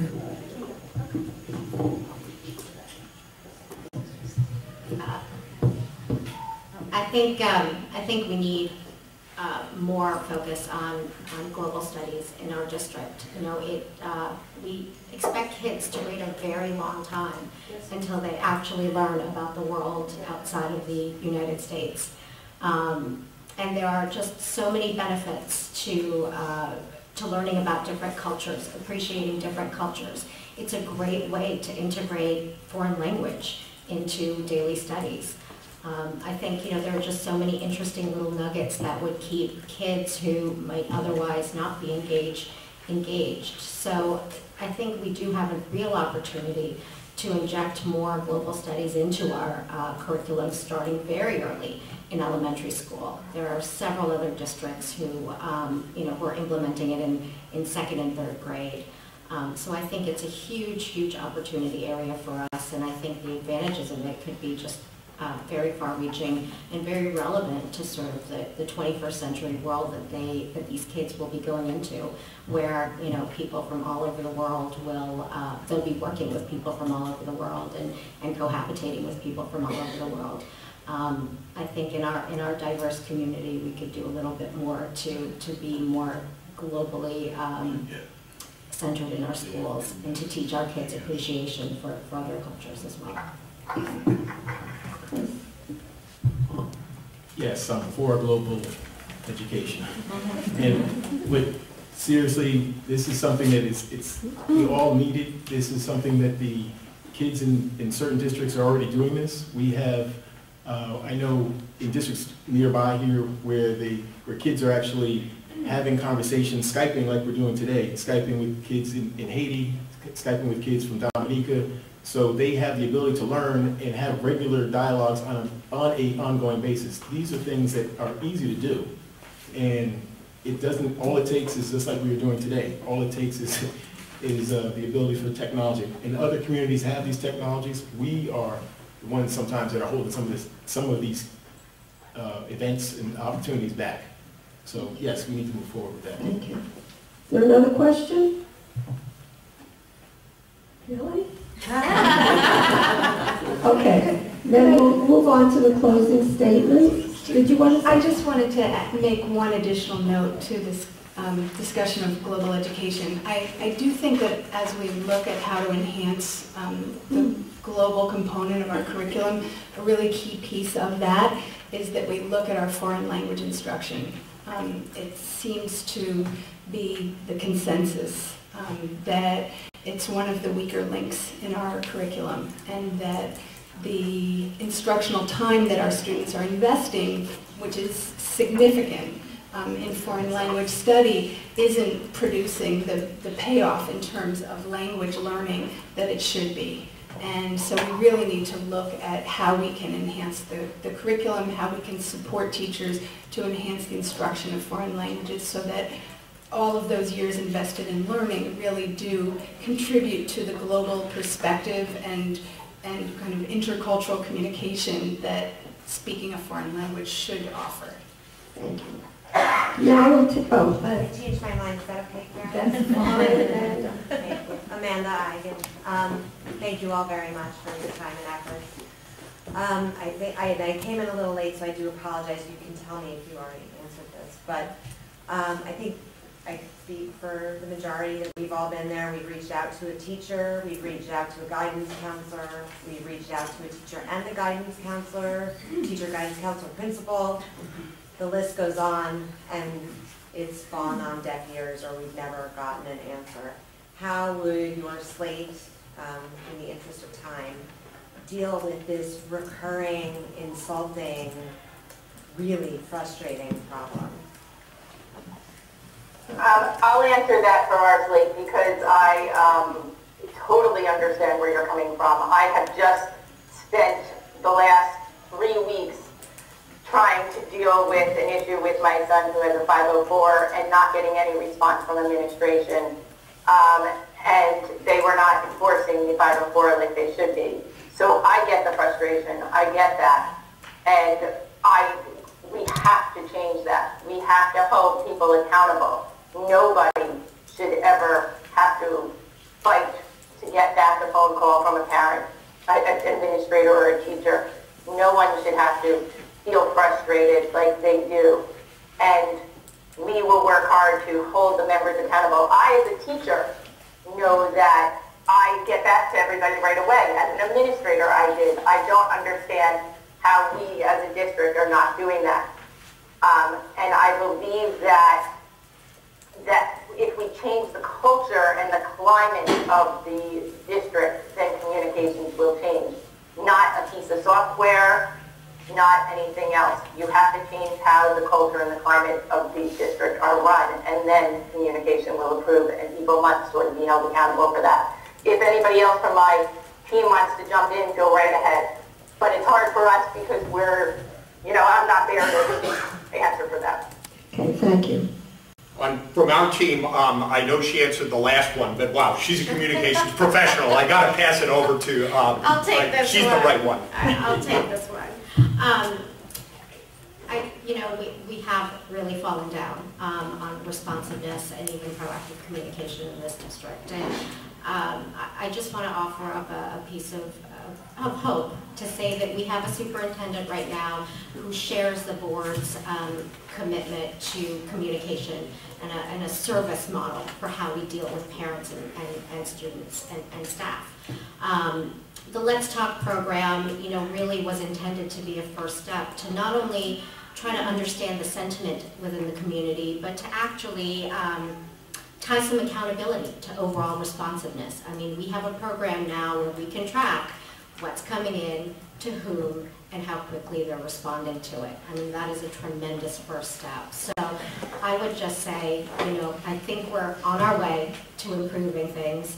I think responsiveness, I felt it myself, as a sitting board member, so I can completely sympathize, but we are taking the right steps, and I hope you'll stay with us and see how things improve. Thank you. Someone from, let's see, Chris or Anna? Did you answer this one? I did. But either way, we can both jump in on this one. Communication from teachers, from principals, from the superintendent. This starts from the top. And as long as we have a superintendent that's going to make sure that he's demanding accountability from his staff, then I believe we will see change. It has to start from the top, and when we see that, then people will be responsive. They will understand that this is not just something they think they should do or they want to do, they have to do it. And it's not to put anybody's feet to the fire, but we need to make sure that everybody is working together to give answers, to give responses to parents. Parents want to know. Parents want to know what's going on with their kids. Parents want to know what's going on with their kids' 504. It's important to them. And it's important to everybody, but it's really important to them at that time. It's not something to wait a week. We've all had those issues. And part of that is if we built a child-centric approach, if we really live that the child is front and center in every decision we make, then it's obvious. You fix that problem, you address that issue, you reach out to that child who's struggling, or that parent who has asked you 2 times. And you might not be able to get back right away, but it should at least be an acknowledgement. I need to do some research on that. I saw something. Let me reach out to you. I'm on, this is preschool, and I know it's different than big kids school, as we say. But when my kids come to school, I'm greeting them. I'm asking them questions about their day. I'm taking the pulse. Are they feeling comfortable? Are they feeling valued? Are they feeling respected? And the more proactive your administrators can be, the more trust you'll have that we actually know what's going on in the building and what's happening with your student. Yeah, and real briefly, measurement's important. The Let's Talk software, as explained, by our superintendent and, a Let's Talk representative Monday night, has real potential there. Because basically, you can track who's responding and how quickly. So you get the idea. And the idea, it should start, and Dr. Ramos has an excellent plan for that, within administration itself. Because there's no credibility in this if it's just seen as a matter of saying, we're going to pick on one group without central administration and building principals and so on being leaders. So, yep. Okay. I think Yes, the Let's Talk program is not a magic bullet, and it will not solve our communication issues. Unless the culture and climate changes, no piece of software is going to do that, especially a $19,000 a year one. I think we have to do a much better job changing how we communicate and looking at different ways instead of ones that are, free or reduced cost ones. Instead of, say, spending $19,000 a year on a tool that may look great right now, but is not going to, in the long run, unless the culture and climate changes, nothing else will. To be continued. Culture is important, yes. Okay, so is measurement. This young lady. Yes, I'll be very quick. You brought the subject, so I'm curious. I didn't go to school in the States. Went to college here, so I don't know how it works. So now that we're telling you what our concerns are, and you're saying, yes, communication should be better. So do you guys as a Board of Ed meet with the principals and tell them what our concerns are? Because as of right now in middle school, the new principal, we emailed her twice and there's been no reply. Guidance counselor, I actually have no idea who my daughter's counselor is, nor does she. And as I said, I've never been to school here. I actually don't know what guidance counselors do. So I actually originally thought it was for kids who are in trouble, which I was explained by someone that that's not the case. And a few times that I've reached or tried to reach that guidance counselor. Okay. Do you have a question? How does it work? Oh, okay. How does it work? Yeah, let me give you, again, in relaying it, and agreed, by the way, there's a whole process. But, the basic idea is no. The board is not, we're non-paid volunteers. We have highly compensated and skilled school staff. And so the role of what we're talking about now, the board is, let's say, you're thinking, hey, I've tried my principal. I've tried a guidance counselor. I don't know who a guidance counselor is. So consider the following. The Let's Talk system is designed so you can set up an email to our superintendent, John Ramos. You can email me too, but it's going to go to the superintendent's office on an administrative question. And then the idea is he is imposing on himself the idea that it's got to be referred to the right person who has responsibility, and then it's tracked in terms of whether you get back to someone within the goal that Dr. Ramos has set, which is a 2-day goal. Okay? So, and part of the idea is not all parents, some parents are really experienced system players and kind of know, oh yeah, 27 different things. There are a lot of parents who are in your situation who don't necessarily, who are new to the system or the district.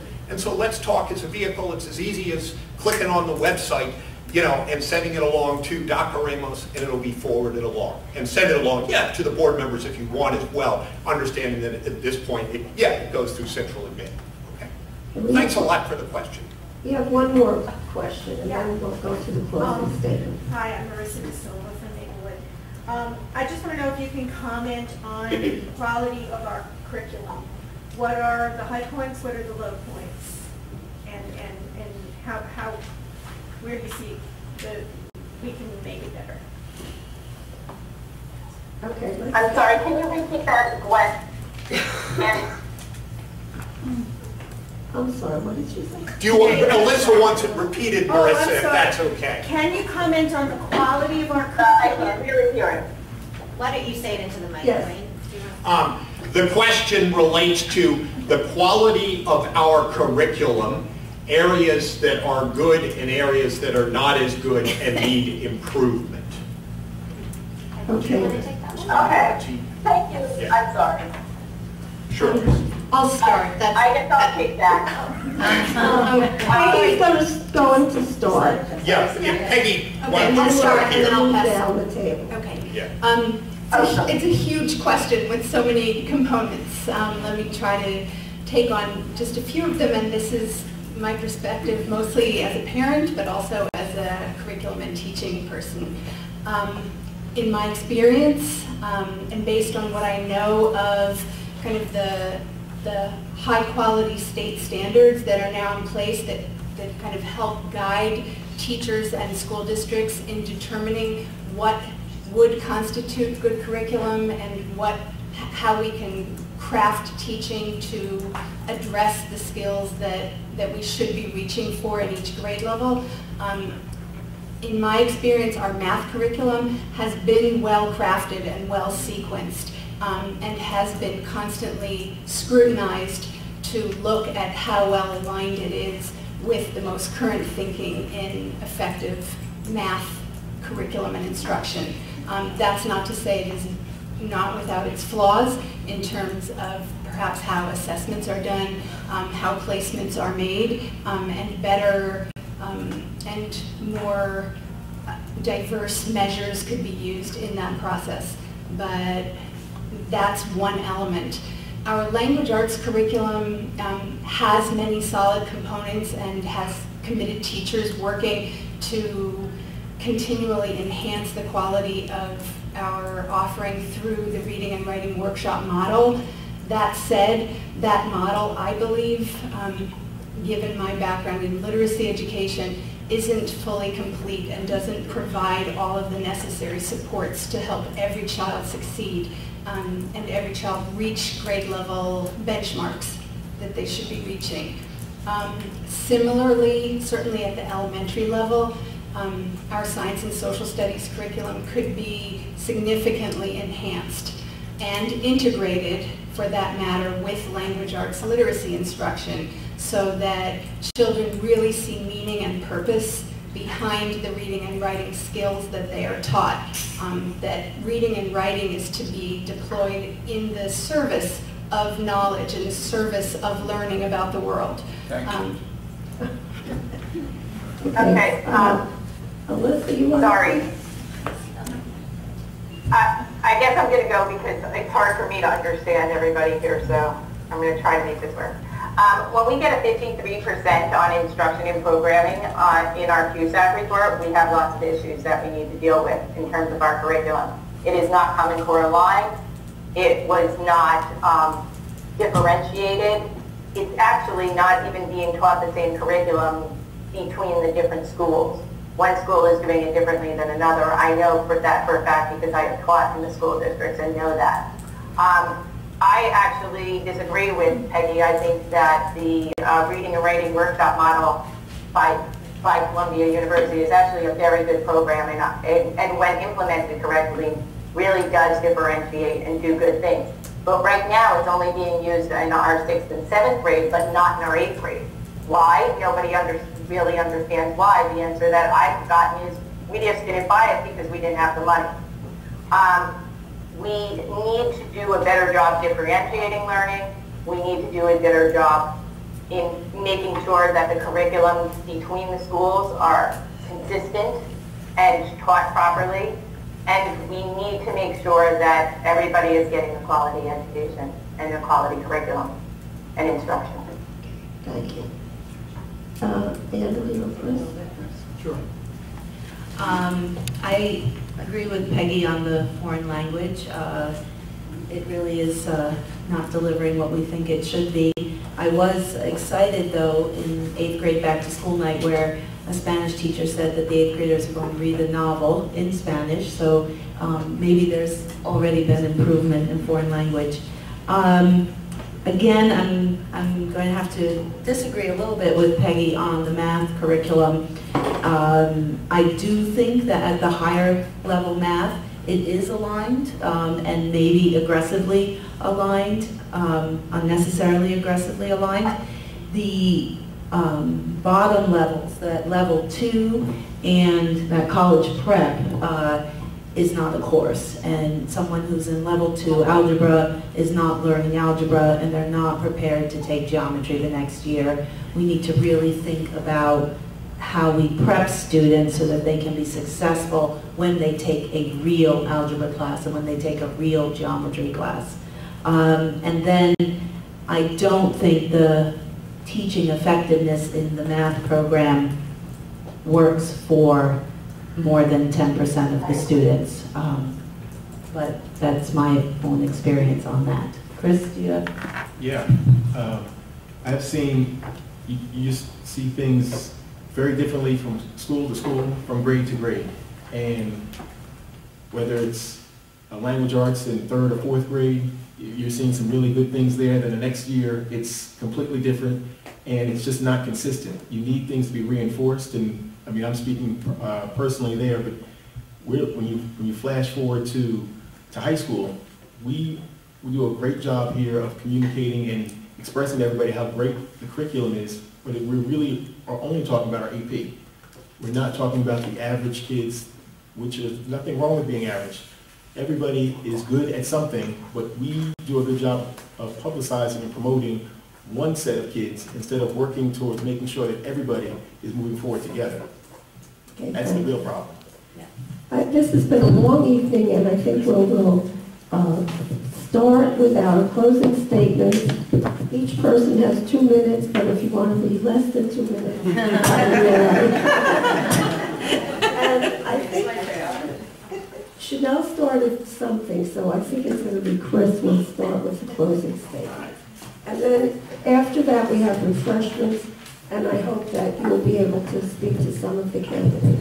Before we go on, I just want, since someone mentioned about how the being on the board can be a thankless job, I'll never forget there was a board president at one of these forums. I don't remember his name, it was a while ago. And I thanked him for the thankless job, and he said, you know, this has been the most gratifying job or work I've ever done. So we want to thank everyone who's looking for this gratification for ourselves and everybody else. Thank you, Carol. So let's go with Chris, and then we'll go for it. Great. Thank you. Thanks again for tonight. So for me, over the past few months, I've been speaking to a lot of parents, trying to figure out what's going on in our towns. You know, a common theme has come up, which is the mistrust. Mistrustful. The mistrust of Mike. I dropped. Talk to my husband about this. Sorry. The mistrust of the district's ability to consistently meet the kids' needs. And one way the district can start to rebuild trust is by making sure that our plans and procedures for safety and security are really complete, and that staff at every school is trained consistently and follows those procedures.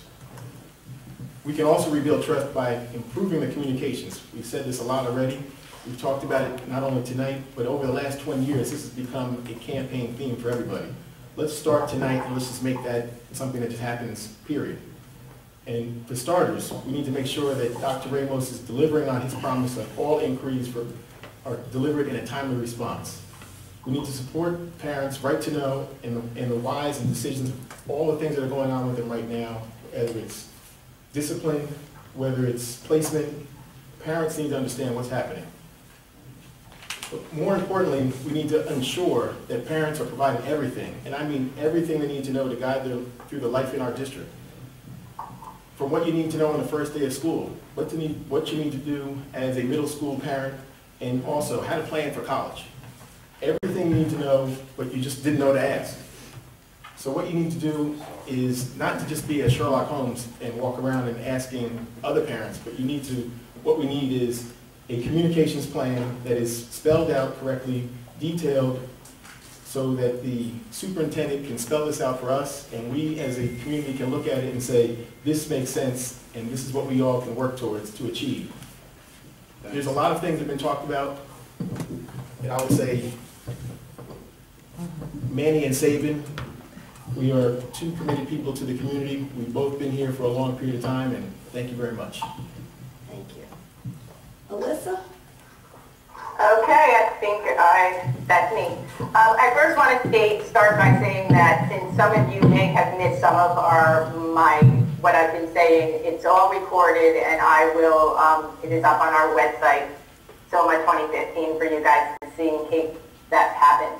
I want to thank you all for allowing me to join you remotely tonight from Seattle. When I found out that the debate was occurring while I was at this conference, I knew I had to find a way to make it so that I could still be with you. Through hard work, determination, problem solving, and ingenuity, I was able to make that happen. That passion is what I will bring to this Board of Education. As I spoke about earlier, no one on this stage brings the amount of public education experience and working knowledge of our district as I do, having worked in the district for 9 years. I know what it is, what is working and what needs to be changed, and have proven myself to be somebody who has the understanding and courage necessary to ask the tough questions. For years, I led the charge against IB, first as a teacher, and then last year as a parent. When school board members and people running for Board of Education take their children out of the high school, citing a lack of confidence in the environment it provides, we know that there is something wrong. I believe strongly in finding a way to fix the two Columbias that presently exist, and I have seen firsthand. We pay way too much money in taxes for parents to feel like they cannot send their children to the middle or high school because they are worried about the education their child will receive. I will use my award-winning communication expertise to help solve these huge issues that we are now dealing with because of so many years of awful communication from our Board of Education and administration. Ms. Pye stated at the community forum earlier this year that she was in charge of the Board of Education's communication, and she failed at it. Then why would you want to continue to do more of the same when you have somebody who is constantly being asked to speak on how to improve communications for school districts? Time. I want to use my wealth of knowledge and expertise to help the children and educators in our district. That is my passion, and I know with all your votes I can make that happen. I urge you to vote for not only me, Alyssa, thank you. Your time is up. Sorry, I can't. I know your enthusiasm is overwhelming. Wade. Thank you, Carol. Darcy and I moved to South Orange in 1992 from Newark with our 1.5-year-old son and our 4-day-old daughter. And not long after moving to town, I got involved in a set of activities associated with supporting integration, long-term integration in our communities with friends and neighbors, and then with the Community Coalition on Race. Some of you in this room participated with me and others who were active in that. I ran the real estate tests for the Community Coalition and a spin-off group. And so my original passion for the first 10 years or so of my residence in this community related to sustainable long-term integration. Then I've been proud to have the opportunity to be with great people on the school board, to work in various ways toward a culture of accountability, and in recently as president, as I said, in working on a culture of positive relations with our teachers, a new superintendent who has great skills and potential, I believe, to lead us forward, and yes, opening the doors, access, choice, making that work. I'm really excited about one more round, and I'm even more excited really about the possibilities for the future with Madhu and Peggy, with my running mates. I really think in these towns, wow, it's exceptional. There are real challenges. Yes, let's acknowledge them. But we are exceptional as a community in terms of 30 years, of where we've been. We have the great opportunity to bring about the best, the fusion of the great traditions of America in diversity and integration with the new global 21st century diversity and integration that we've heard about from both Madhu and from Peggy. I just feel so lucky to be with them. And yes, with everyone who's running, with all the colleagues on the board that I have now, and in this great community. Thank you. Peggy? Thanks, Wayne. And thank you again to the Hilton Neighborhood Association for hosting this event.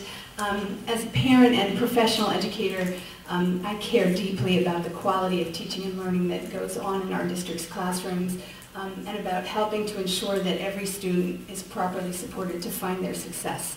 I am familiar with the kinds of policy measures that can directly impact the teaching and learning occurring in our classrooms. If elected to the board, I recognize that we'll be working under severe fiscal constraints and we'll have to set priorities with limited resources. We must make policies that will have a direct impact on classrooms and on students' motivation to be engaged in school.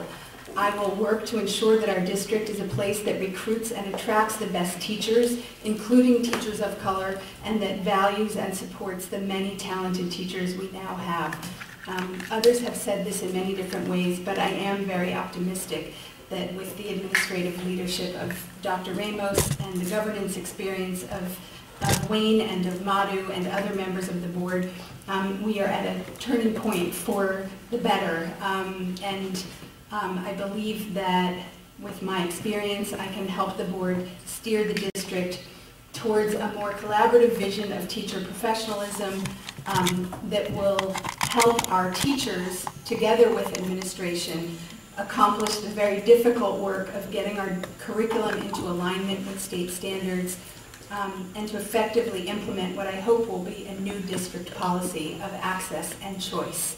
I would love to have the opportunity to speak with any of you further who are here to hear your experiences and concerns, and I thank you so much. Thank you. Anne-Marie?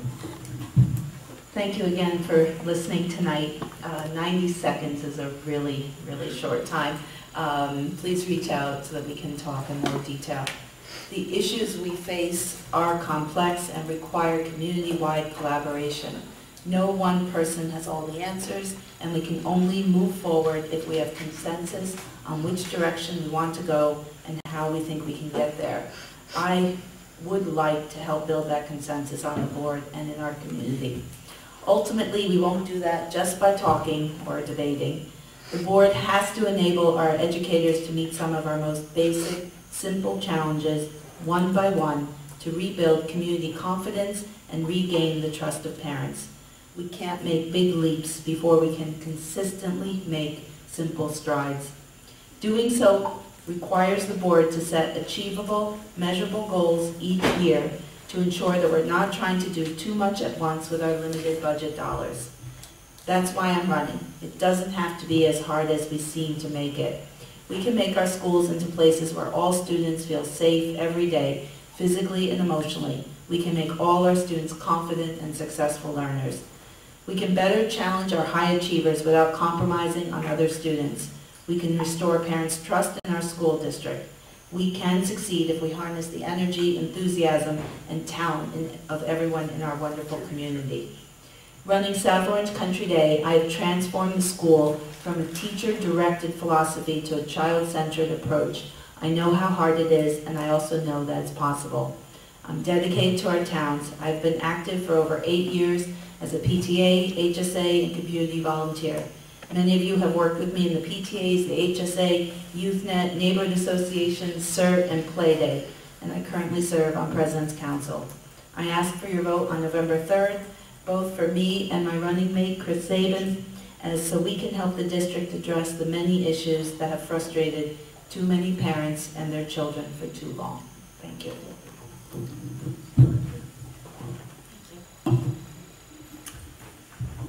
I believe that we're on the cusp of something great. That's why I am committed to the school district and committed to rerunning the Board of Ed. Dr. Ramos has filled a long leadership void in the district, and the access and choice policy is going to dramatically change the tenor and the work of our district. We need the right people to support this work. It actually takes a lot of work to be a good board member. It's not easy to empower the superintendent and the administration while asking for accountability and providing constructive feedback and criticism.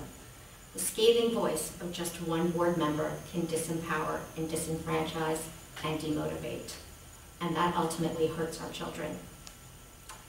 Now, more than ever, when we are playing catch-up and trying to move this district forward, what we need is experience. What we need is expertise in how to get to great learning and teaching. And what we need is to empower our teachers.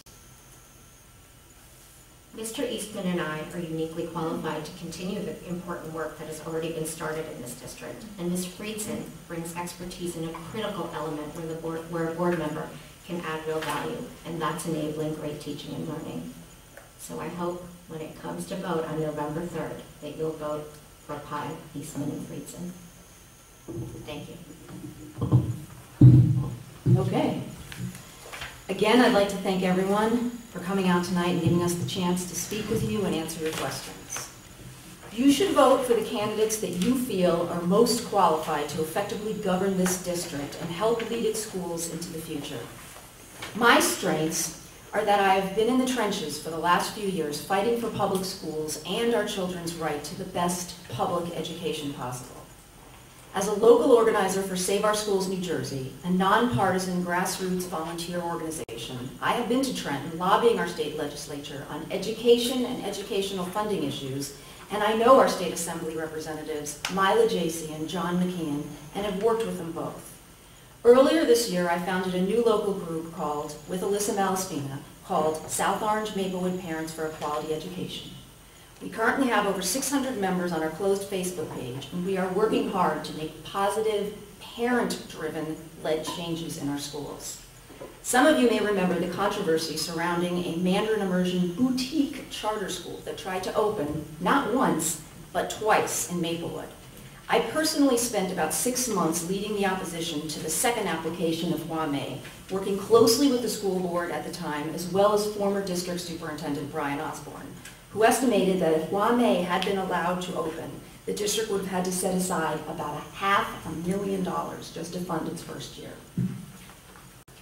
I ask for your support and the support of Team Soma 2000 and to support Team Soma 2015 because we want to use our experience as education advocates, our experience as parents, and our proven ability to make change happen to work for our children, our district, and our schools.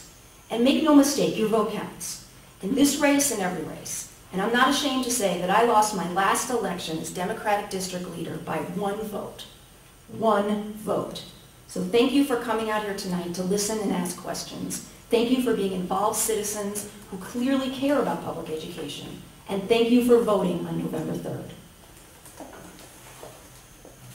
Let's see if I can keep this together here. Thank you again, Carol, for hosting us. Thank you all for taking time out of your schedules and coming down to hear what we have to say. But from a professional perspective, my skills as an executive assistant has allowed me to view and manage from the ground up and not the top down. I'm at ground zero. I walk side by side with our students and our parents. And as a mom of a 15-year-old junior, I want her to have the best education our community has to offer. And we pay for it every year through our taxes. But I'm also concerned that we're paying for failure. So I ask the questions, why are 1/3 of our schools failing? Why do Tuscan parents have issues with their 3rd grade class sizes? Why is Sudbury parents concerned about the reading programs? Why are the same parents coming out to public speaks requesting the same needs and are not being heard? Who's listening? The board, the administration, the superintendent? Dr. Ramos has begun the process of reaching out to all of us, and I believe we're off to a good start. He even wants to flip the pyramid so that the students are on top. But as stakeholders, we must continue to hold ourselves accountable. Team Soma is ready to roll up their sleeves and go to work. And I hope on November 3rd, you'll make the right choice. Thank you. Thank you.